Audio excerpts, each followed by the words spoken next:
we just came off a pretty good week, FOMC and whatnot, as well as quad witching. So we navigated it pretty well, especially with FOMC.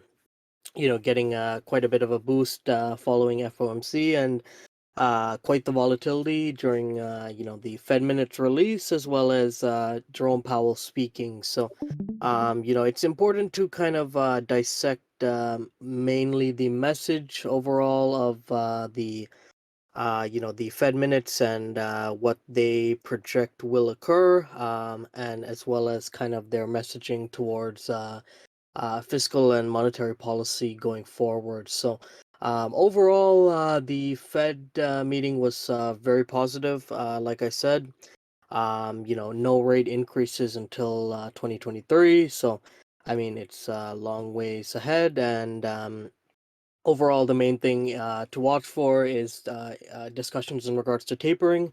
The Federal Reserve mentioned that they are not pursuing discussions into tapering, and they continually push it off into stating next meeting, etc.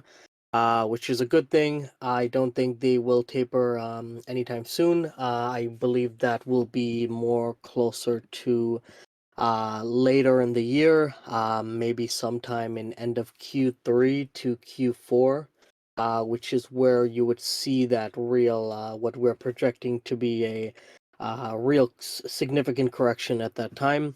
Once the Fed pulls that, liquidity is lost, and it's kind of downwards from there. So they've put themselves in a sticky situation. So that's where we are at this point. Our projection still remains that we will really rally extremely hard.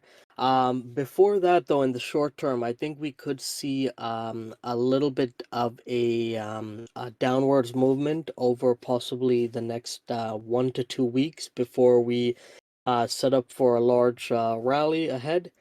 So we'll go over that. That's my opinions on my end. Also in the crypto space, you see that Bitcoin is not doing too well. It hit a low of 33,450 around 8 a.m. Eastern Standard Time this morning. We're currently sitting at just under 35,000. So it doesn't look good in my opinion. I'll touch on it and expand it more later on in the live session, but in my opinion, we could fall under that 30,000 mark for the first time, as we really had that holding strong support for the past, I believe, triple bottom now. So, yeah, I think that we could actually fall below that support line, in my opinion. So, I might look at some long-term kind of bearish plays on some of the Bitcoin equity plays. So that's what I'm looking at on my end. I don't think it looks good. I mentioned previously when we did have a bounce to about, I believe, 47,000, that it did not look good. It looks like just, a kind of dead cat bounce. Fundamentally, it doesn't look good as well. So, in my opinion, we kind of are headed into a downwards kind of spiral on Bitcoin there. So the risk reward isn't there. I mentioned it when we had that kind of mini bounce, kind of rally a bit from the lows. Risk reward isn't there, so it's not really worth the play. I am holding a bit of position in altcoins, mainly Cardano ADA. But I mentioned I have a significant portion in BUSD, which is the Binance USD stablecoin. So yeah, I mean, just any USD stablecoin like USDT, USDC, etc. So just essentially a very large cash position. Just kind of waiting and seeing. I might launch kind of a non-leveraged short position, but I'll see how it goes. I might play the more shorter term with leverage shorts, kind of 10x leverage on Binance. So I'll update you guys in regards to that when I see risk reward fit. But yeah, other than that, not too much to go over. So we'll expand on it later on in the live session. Moving into pretty quiet. There is plug power which is Tuesday pre-market. So I think that could get quite a bit of movement. No position there though. I do have a Nike position heading into earnings this week, so I think it could do pretty well. So just kind of holding that on a small position. Nike, FedEx, and BlackBerry all reporting Thursday after hours. BlackBerry is kind of a bit of a meme stock there, so you could see some volatility there, especially in the options. We'll be watching that. And then there's also Jinko Solar and CarMax, which are reporting Friday pre-market. Both of those could possibly be a good lotto play there heading into Friday. So we'll watch the premiums on those if there is a significant risk and reward opportunity there. But yeah, other than that, I'm just going to pass it on to DJ, who will go over his usual SPY analysis. Yeah, so it was a pretty eventful week actually with the FOMC meeting, really kind of creating a bit of a divergence in the market. So as we'll kind of see later, SPY, as we can see right now, has taken a significant hit, while we'll see later with QQQ and tech has actually recovered back to all-time highs, and the chart is much stronger. So so pretty much we saw a pretty significant rotation from value stocks back into growth and tech stocks this week, which I think it's definitely pretty notable, especially going forward. It definitely shows, at least in the short term, that uh, people or investors are not concerned about tapering in the short term. It seems like the FOMC meeting, really subsided the fears that the Fed would taper much sooner than anticipated. So because of that, we saw honestly a pretty large rotation from value into tech, which will most likely kind of play on that trend for at least the next couple weeks or so, until it kind of rebalances that part as well. So just starting with SPY, pretty much we had just a straight slow move up on SPY throughout last week and this week up until the FOMC on Wednesday.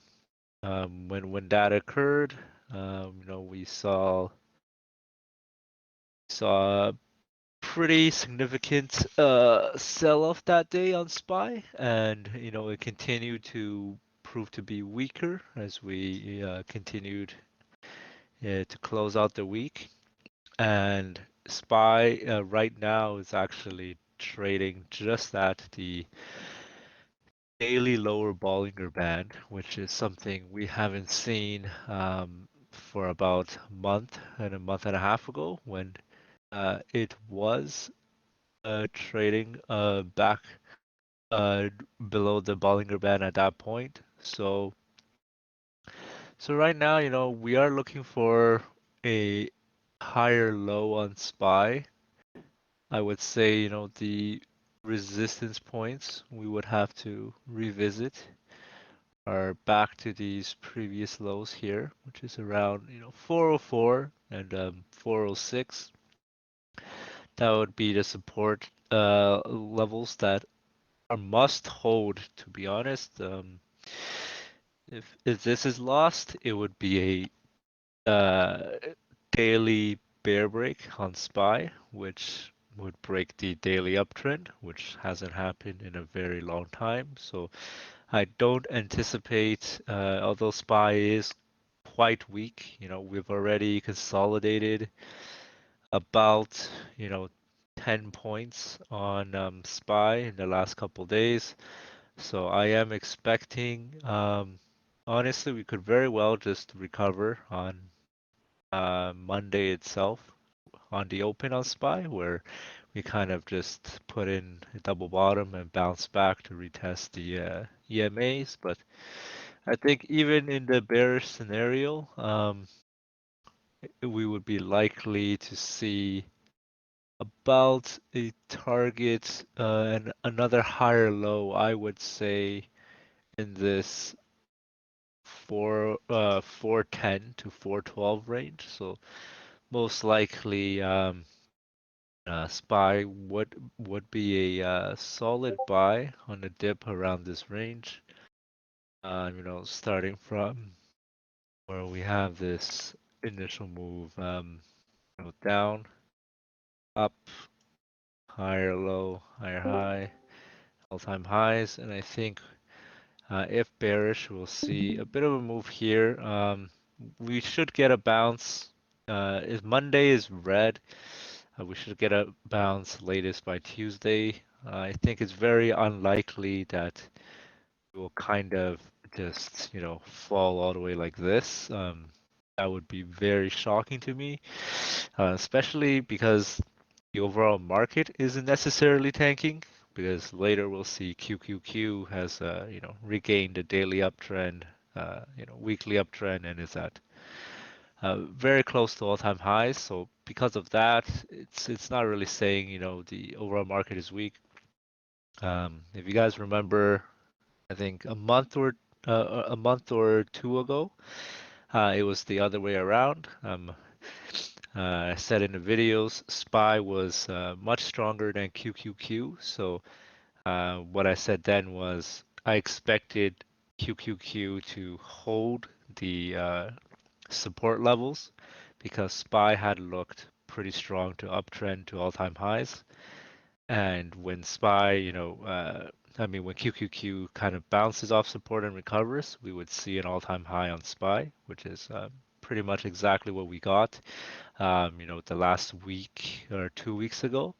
And now I'm gonna make my theory to be pretty much the flip side. So now QQQ is a lot stronger than SPY, and it's looking to hold a daily uptrend pretty well.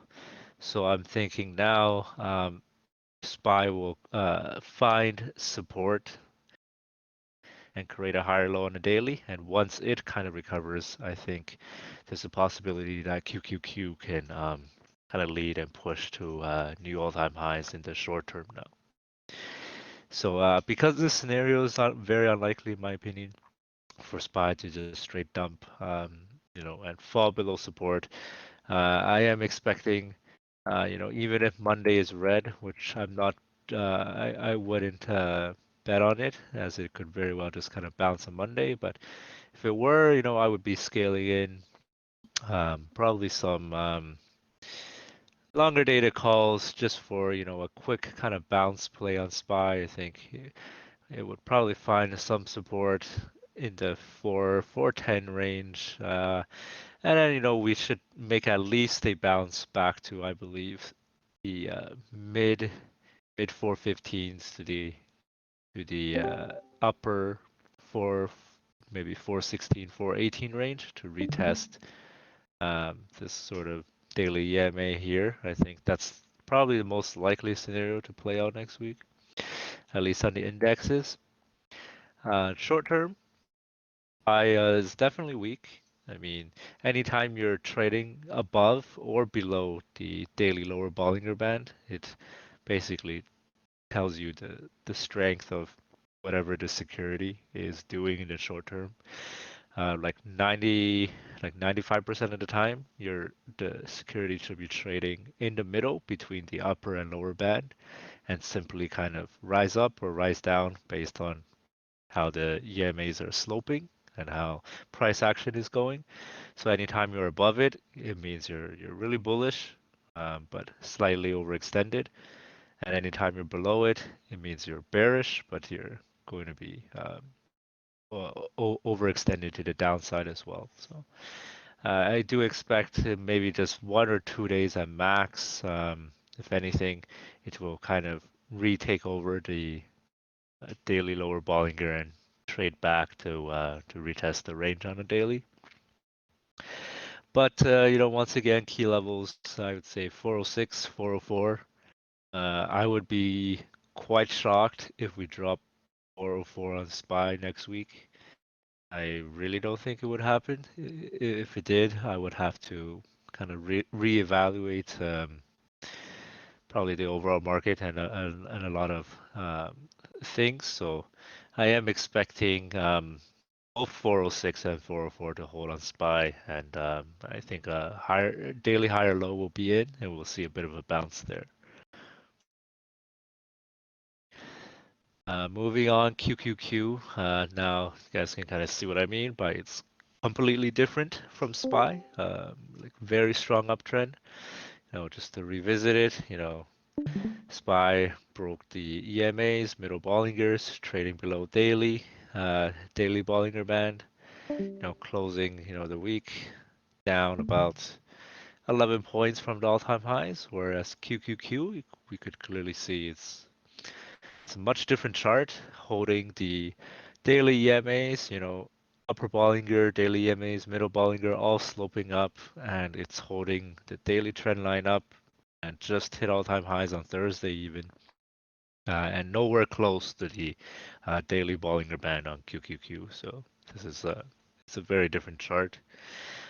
So although both of them kind of indicate the market strength as a whole, because there's a divide here, you can kind of make the assumption that we're rotating from value and cyclicals into growth and tech. That's basically what it means when QQQ is outperforming SPY and vice versa. So that is why we've seen some individual tech names, for example Roku, DocuSign. They outperformed very hard this week, and NVIDIA as well is another one. Right, so they outperformed very, very hard. Whereas you look at other stocks, some reopened stocks, some bank stocks, XLF, they all took quite a significant hit as there was rotation. So QQQ daily, we'll look at it. It pretty much just needs to hold, the trend line in the short term. So, ideally it's holding this 9-period EMA up, and the upper Bollinger is sloping up. So if we can hold that, we'll continue to see all-time highs. There's a possibility that further SPY consolidation will kind of drag this down a little bit into early next week. So we might say, break the trend line and retest the middle Bollinger, or pull a bit back to the mid 330 range. But overall, the charts and backdrop are now much better. Specifically, once again, with the FOMC basically stating they're not changing rates till 2023, and really kind of putting that definitive statement and increasing their overnight purchases. It really seemed to alleviate a lot of the investors' worries, which we're not too sure of in the beginning, because you're not 100% sure, because the expected outcome is that the Fed is not going to taper at the meeting, which is pretty much it has went as expected. So it could have gone a little bit of two ways. One is the Fed didn't taper as expected, but it's gonna kind of sell that news, and we're gonna continue to fall. But it seems like people seems to kind of pick the other side, where they actually believe the Fed this time, that they're gonna stick with the plan to 2023. Whereas before, I think they were quite afraid of the Fed changing schedule, or publicly stating that they'll change schedule much sooner than anticipated. Personally, I still don't think 2023 is going to stay on track. I think I think in the next coming quarter or two, I think they will start to uh, readjust their timelines, and the kind of fear will come out again. But in the short term, at least for the next month or so, I'm thinking uh, they're not really gonna say anything regarding tapering, and uh, short term, the people kind of have their fears alleviated for now, so we're looking good there. So QQQ, I mentioned, the most important resistance was the all-time high on QQQ around the 343 range, and we have officially broken out from that range where we had this move up and we saw higher highs. So now, we might see a bit of a pullback, something like this, but it should actually continue uptrend for a little bit longer. Um, but we'll take a look at the weekly chart now because I think QQQ has definitely outperformed, but I think it also is a little bit overextended temporarily. So on the weekly chart, I think if we do have a new all-time high green week, I think we'll probably likely to see a bit of a pullback on it, even if it's strong and all-time highs. I think typically, at least in recent performance on QQQ, it's been around every kind of 4 to 5 green weeks. There's usually a bit of a pull. So like there was, a move up here, 4 green weeks, and then a week consolidation. This was a green week that pulled. Another couple green weeks, and we had a large one. Now and then we had a new up, and then that was a few more weeks consolidation, and now, although we're not returning back too significantly, we have been green for about 5 weeks on QQQ. So I am expecting, maybe we will see something like this where we see a new all-time high earlier on into next week, but then we should once again see probably 1 or 2 kind of red week consolidations on QQQ to continue this kind of healthy weekly uptrend. So I do still have a very small position in August QQQ puts that I've been kind of just flipping back and forth with the daily volatility and then just kind of holding on because I do think that short term um, we will still sort of see a bit of a pullback in around the 1 to 2 week time frame, although like the immediate short term is quite bullish. So that's QQQ. SLV, silver and gold, they both just kind of collapsed with pretty much also to do with the FOMC, the Fed comments. Basically, they just said uh, they're not worried about inflation at all, and they think inflation will just fix itself, no problem.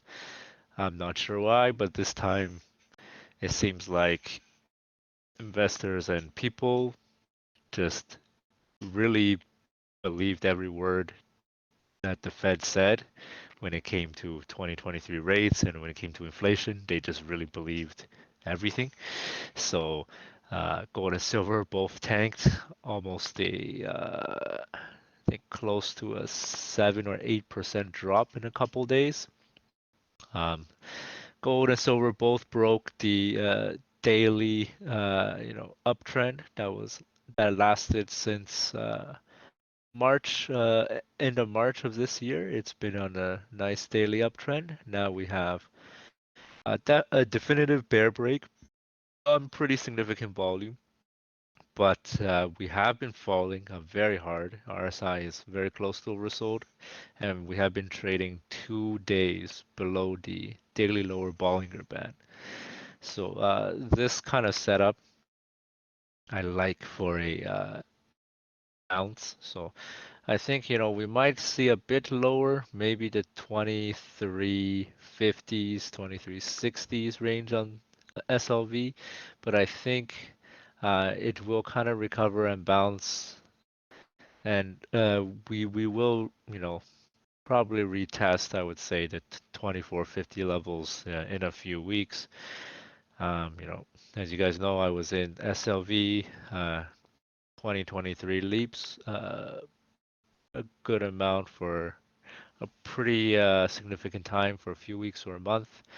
I sold the majority of those SLV leaps, on the moves up in May, and the rest of the swing took a shorter term July swing that I got out on this gap up day.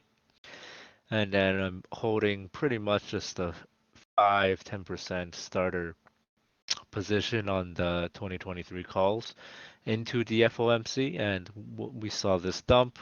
I scaled in about 10-15% on Thursday and added about another 10% or so on Friday. So I've got around a quarter to 30% of my position there for leaps. I think it's a pretty relatively safe play. I mean, they're leaps, and I think they will see a nice recovery. Although the long-term uptrend, or the uptrend on the daily at least, will be lost.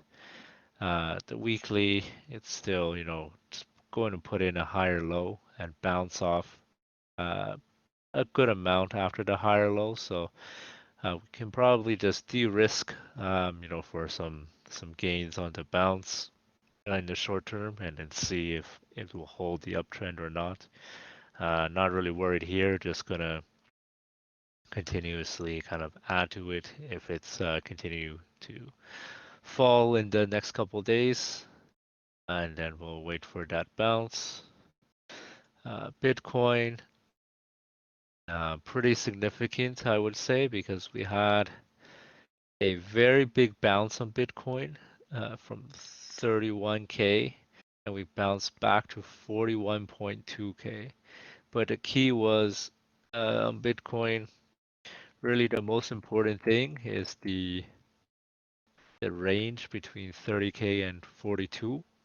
So once it dropped, it has this around 42,700 or so bounce range, and then it's really got the low of this around 30K levels, and everything else bounces, the drops has really just been more support levels, more resistance levels. This most recent bounce, every time we fall, we're looking, can we hold 30? And then 30 holds. So now we're seeing, okay, can we break 42? And we can't. And then, can we hold 31? We can. And then it's kind of getting tighter. And then we broke down to sub 31K briefly. And that was a day where, if we dropped 30K, it would have created a lot of fear and panic selling, but that held.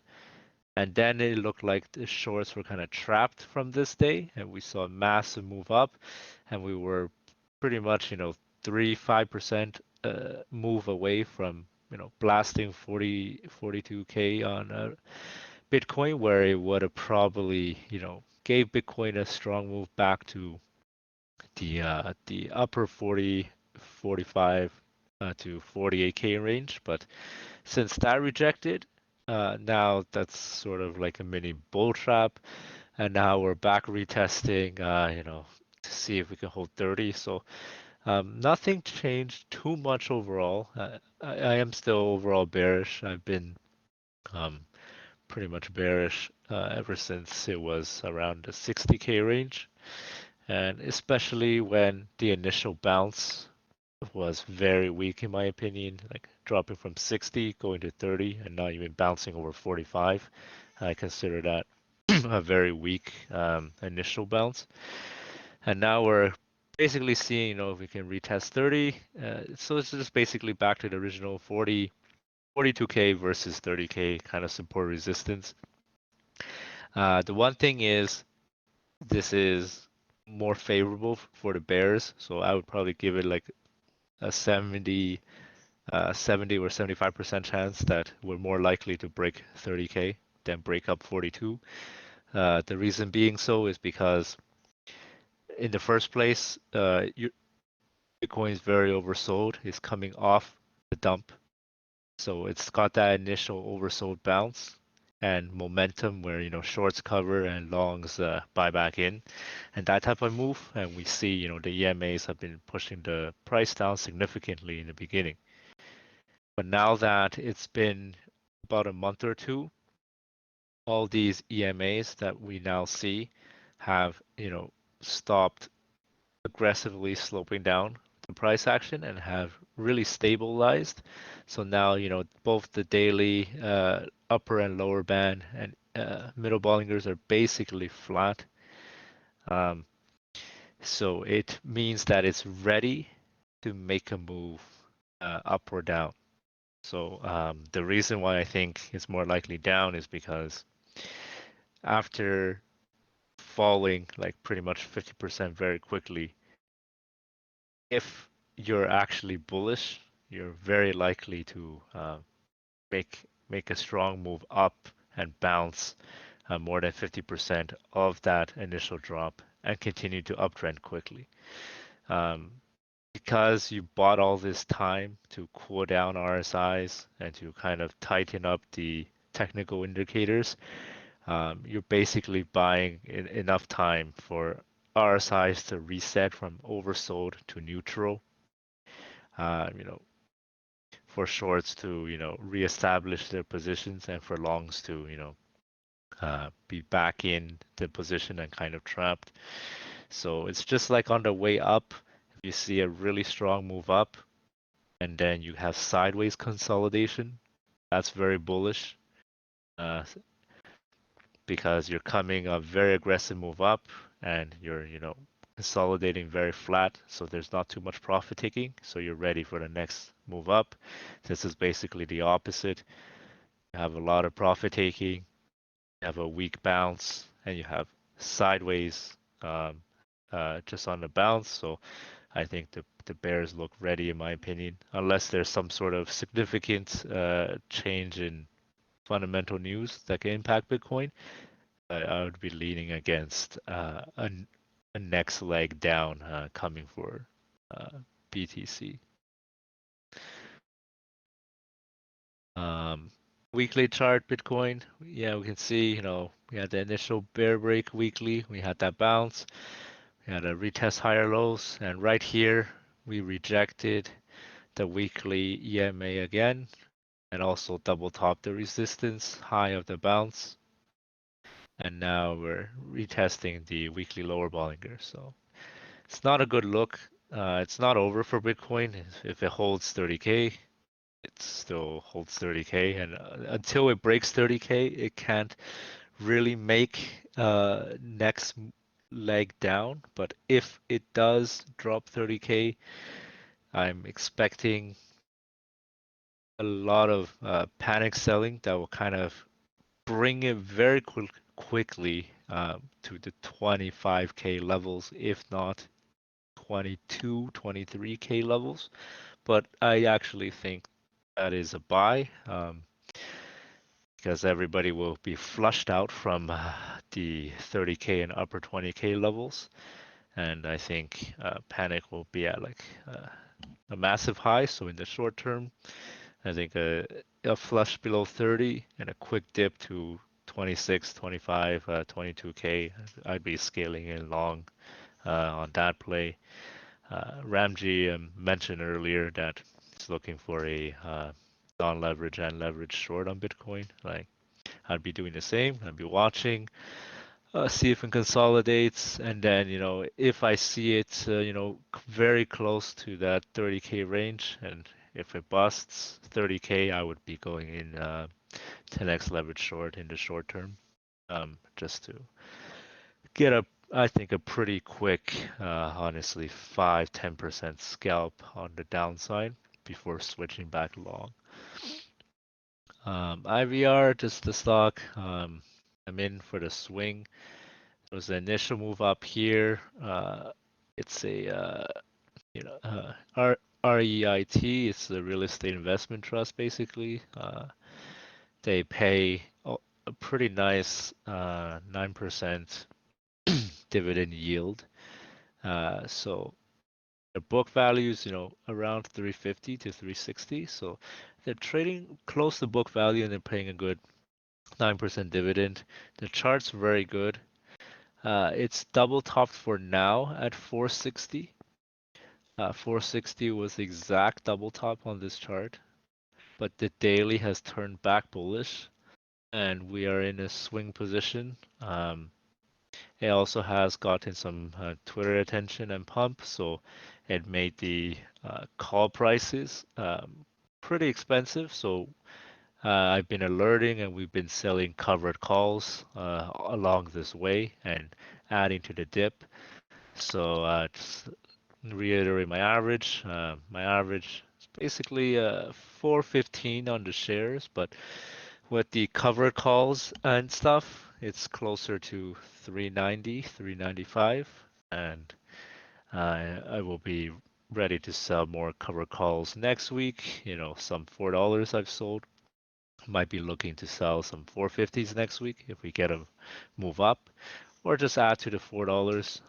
It's pretty much giving you the calls are pretty much giving you anywhere between 5 to 10% premiums per week on this stock, which is like really amazing. And the downside is really capped because it's pretty much trading like 6-8% above book value while paying a pretty good yield. So there's really no downside, very limited downside in my opinion. So just basically just going to be selling cover calls, out of the money, cover calls, sort of every week to kind of just, get a better cost average and just milk some, free premiums. And then when it pops, it'll pop and we'll just take a nice 10-15% trade on a pretty decent position. I also believe there's a dividend coming up for this in about a week or two. So that could, in the short term, boost up the price a little bit. And I think we've paced pretty nicely after this move up. So I am expecting, I think, a move back to the 425 to 430 range next week. And if the timing is really good, we get a retest of 460. And 460 really is the key level to break on this stock. Double top on a weekly, double top on a daily.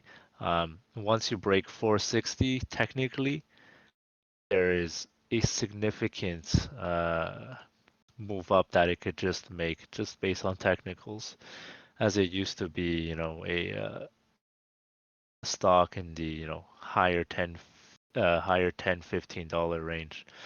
So it's a pretty good low risk swing in my opinion.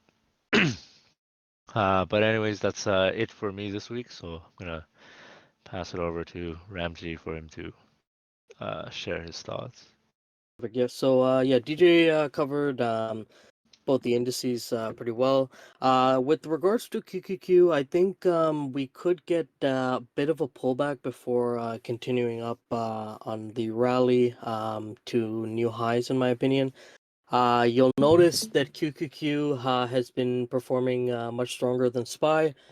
Shift more into growth names after being, fairly oversold on many of the growth names, and a bit of high PE stocks as well. Some of those names, just because of the inflation fears.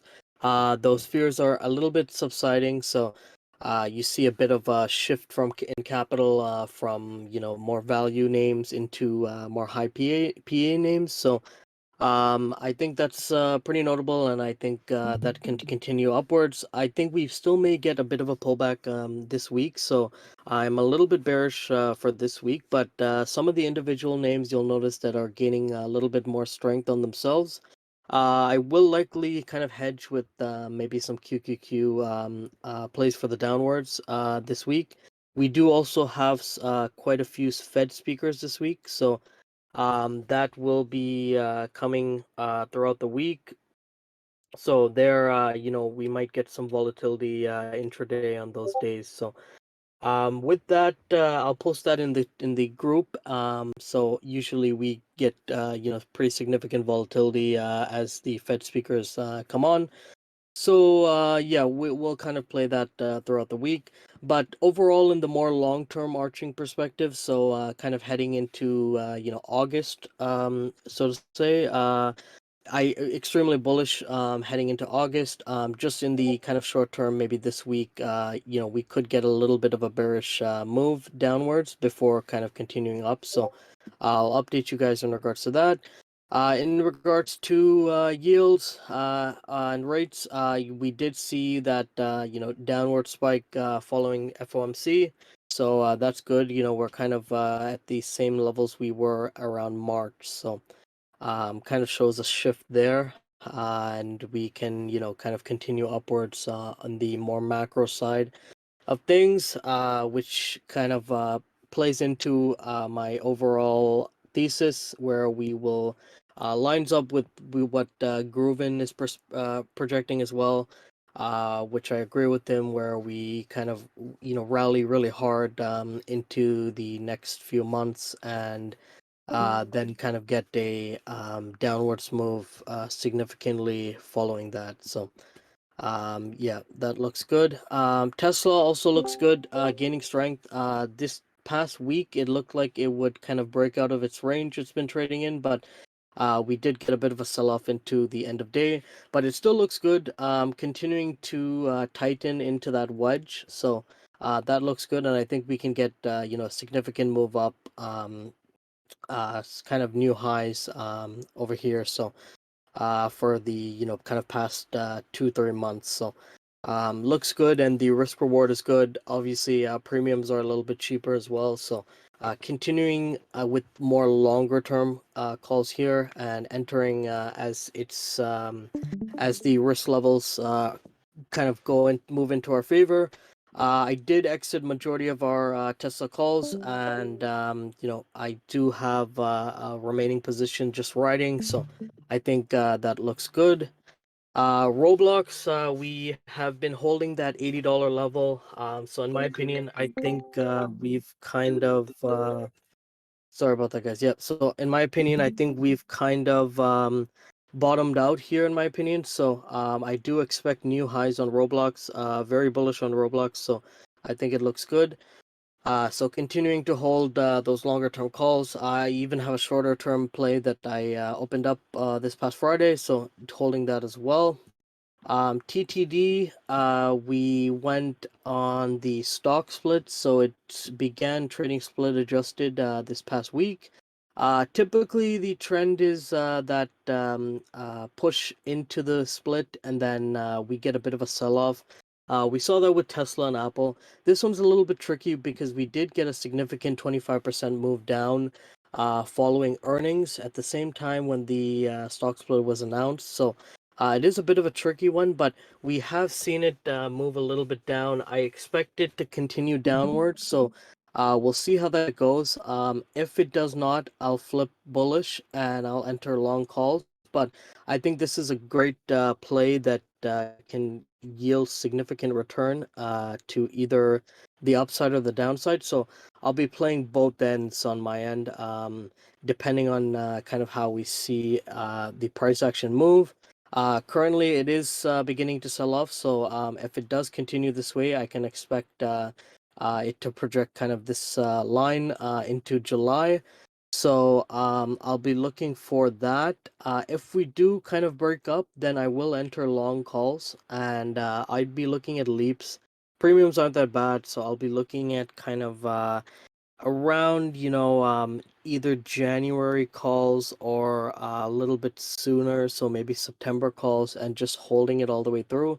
And I think it can yield significant return overall on the long term perspective. Even if we do get this sell off, I think we can reach those all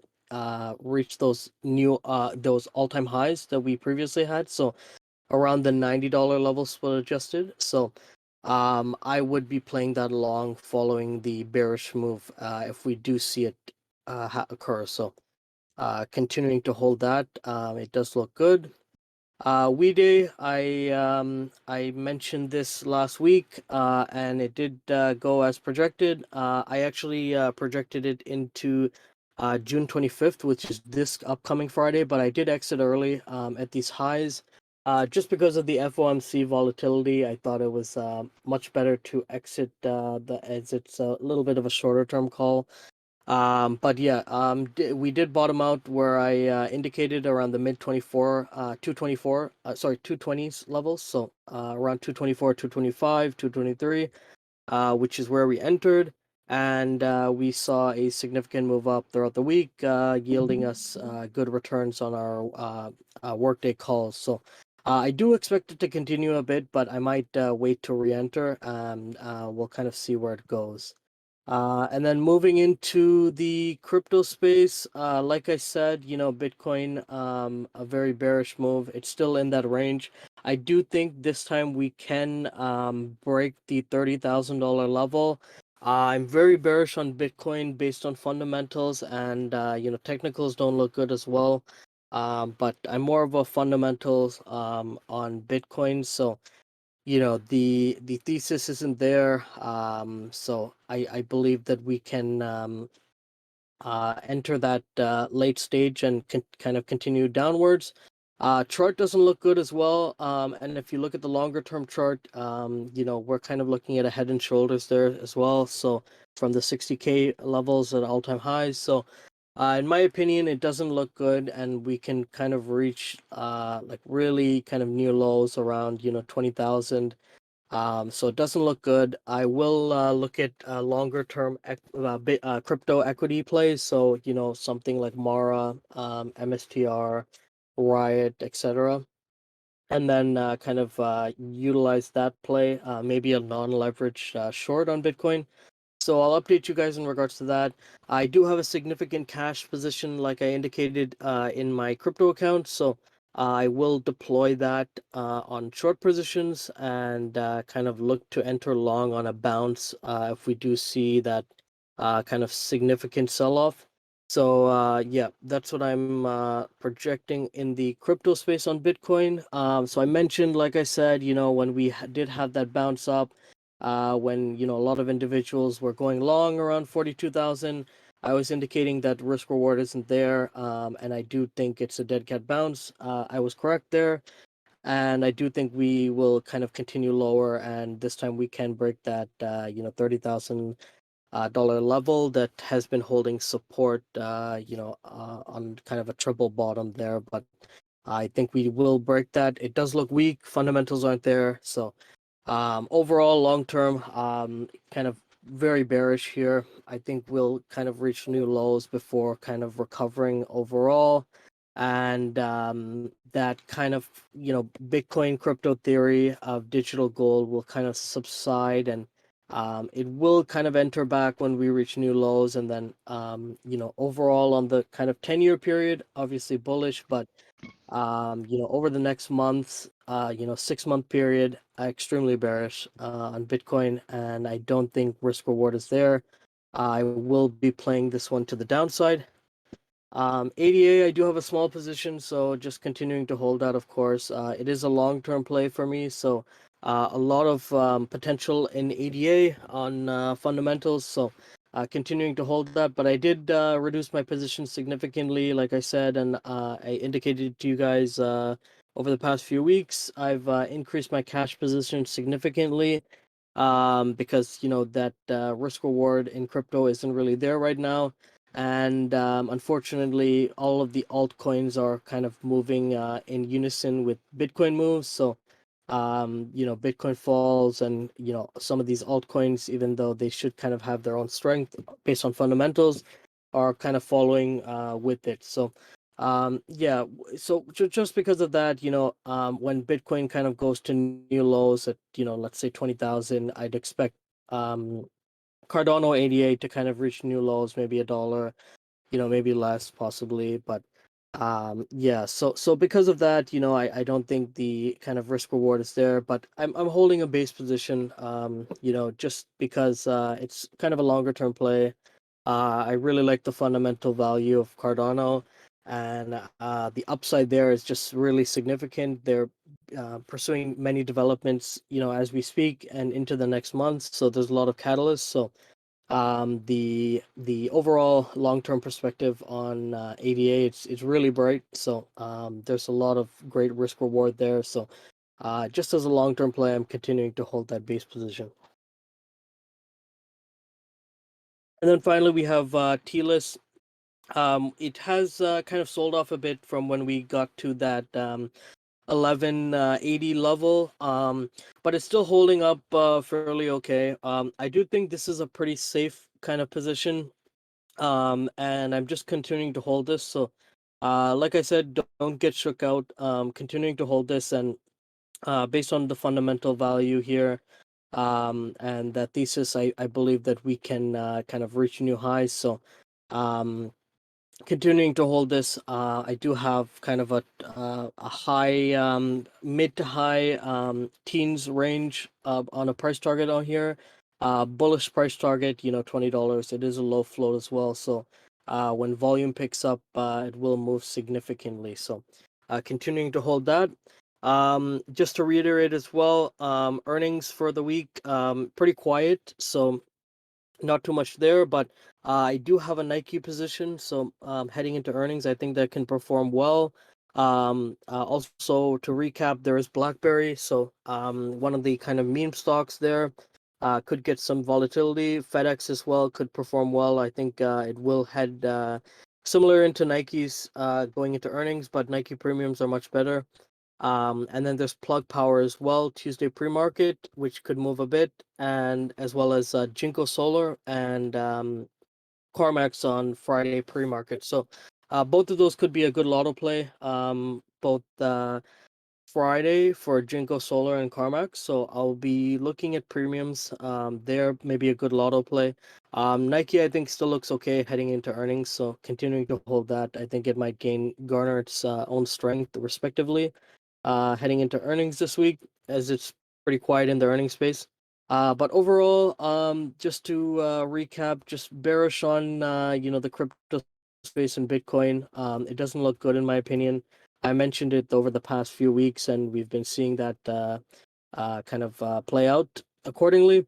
Um, some of these individual names very bullish on. I think it looks good, but in the upcoming week I am pretty bearish, just because technical wise and based on Fed speakers as well. So we are heading into the end of the month as well, so we could get kind of some end of the month selling and rebalancing. So that kind of plays into it as well. So I will be playing that accordingly. But over the next few months, extremely bullish.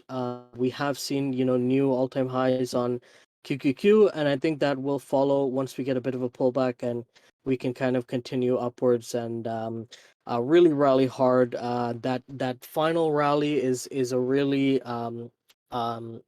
very extremely strong one and an extremely quick one. So we will rally extremely hard, and then kind of you could see a significant sell-off, kind of a blow-off top there. So, those are my overall thoughts on the market. If you want, DJ, we can move into questions. Yeah, sure. Let's do questions. Yeah, so SK asks, is money moving into high growth multiple stocks? If so, how Snow spot looking chart wise? Yeah, we've seen a bit of a recovery in high PE price to earnings ratio stocks. So some of those big growth names. I think that will continue throughout the next few months. with a lot of these high PE names recovering. A lot of them have been kind of consolidating, like Tesla in a range, really kind of forming a wedge. So I think it looks good in my opinion. Snow spot I haven't looked at, but I can pull that up. Snow, yeah, Snow I looked at, it looks okay. I haven't looked at Spot, but I don't think Spot is too much of a high P on that end. Um, but yeah, it's have a pretty significant sell-off, similar to the other growth names. So, Snow's pretty sold off pretty hard actually. Um,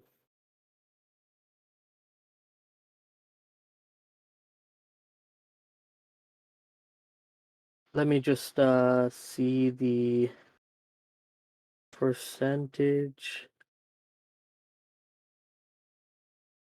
Yeah, so it sold off a lot harder than some of the growth stocks from the highs in February. It has recovered a bit, similar to the other kind of high PA stocks since May. So yeah, it doesn't look that bad. But Snowflake, their premiums are pretty expensive too. I'll look at the updated premiums, but I'd rather play one of the more better names, like Tesla, for example. Based on Catalyst as well. Catalysts are much better.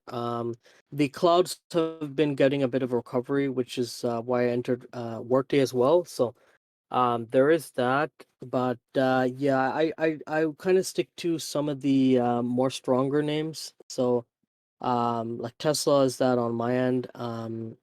More familiar with Tesla as well.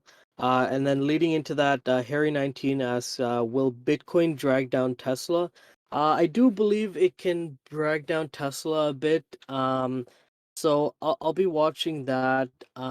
They haven't sold their Bitcoin position yet, as indicated. So it's kind of bearish based on that, but I don't think it'll be too significant.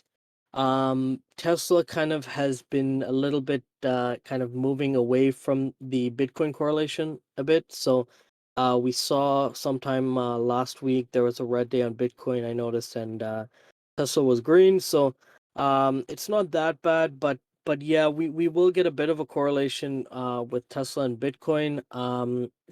I think at some point they'd have to sell though, because they would get under their initial buying price. So with that, I don't think they would be willing to risk the full loss there.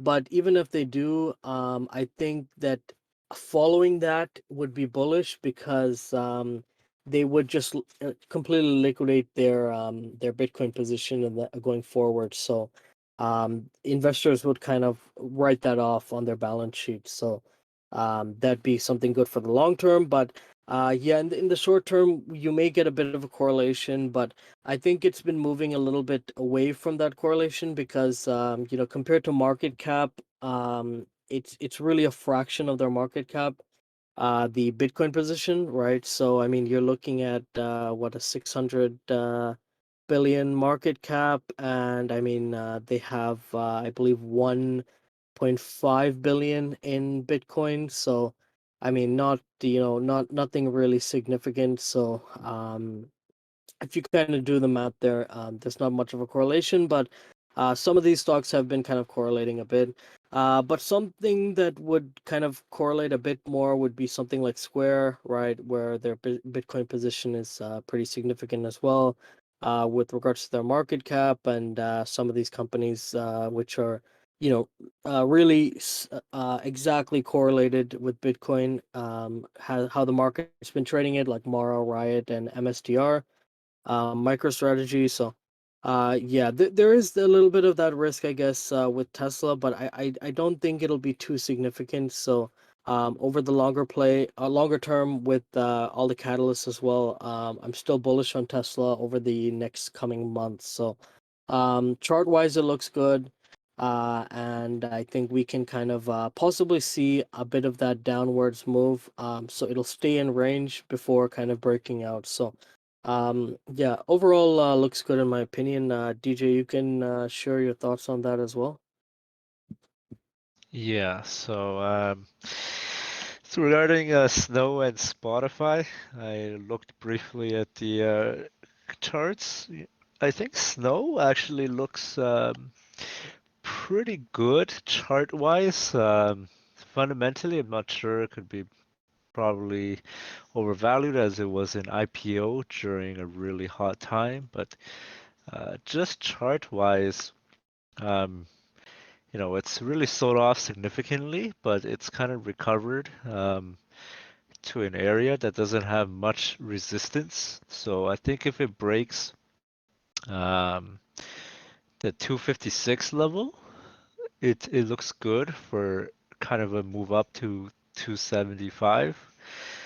So if QQQ holds up, um, 10% out of the money monthlies would look pretty good for risk reward, I think. But I also think we might see a bit of a QQQ pullback because of the 5 weeks of green. So we should be looking at 1 or 2 weeks of red, in my opinion. So th that timing isn't too good, but I think once that happens and we get that QQQ couple week consolidation dip, I think um, scaling into some of these tech plays would be a good play again.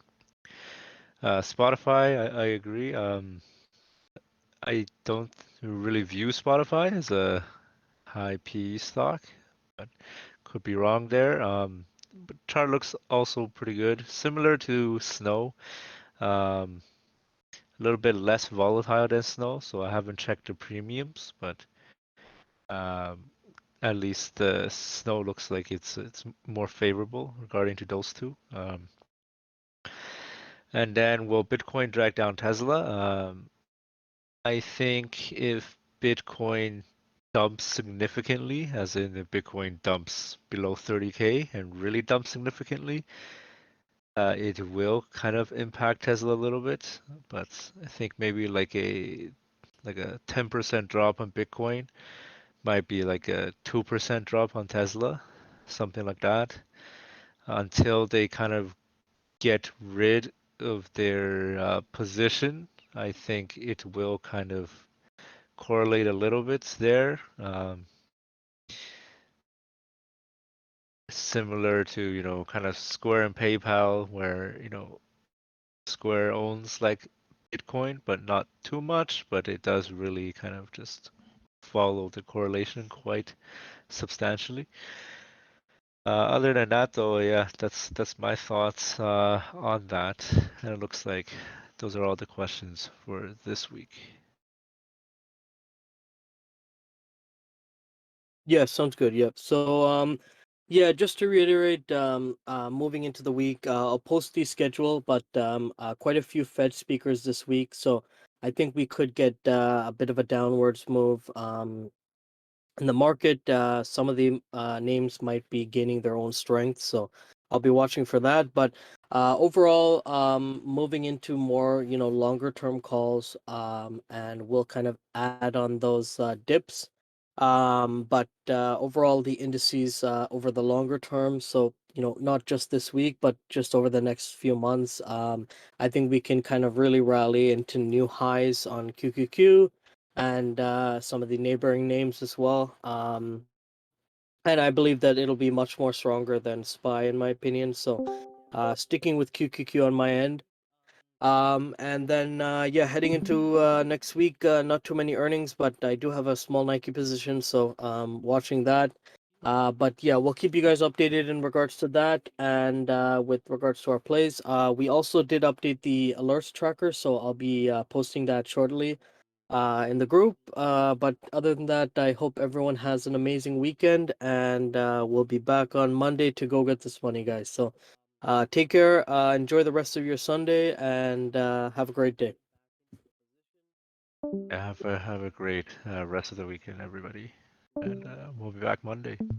the potential to reach those all-time highs. We got a little bit of a pullback, but we're slowly easing in. So our average currently isn't too bad.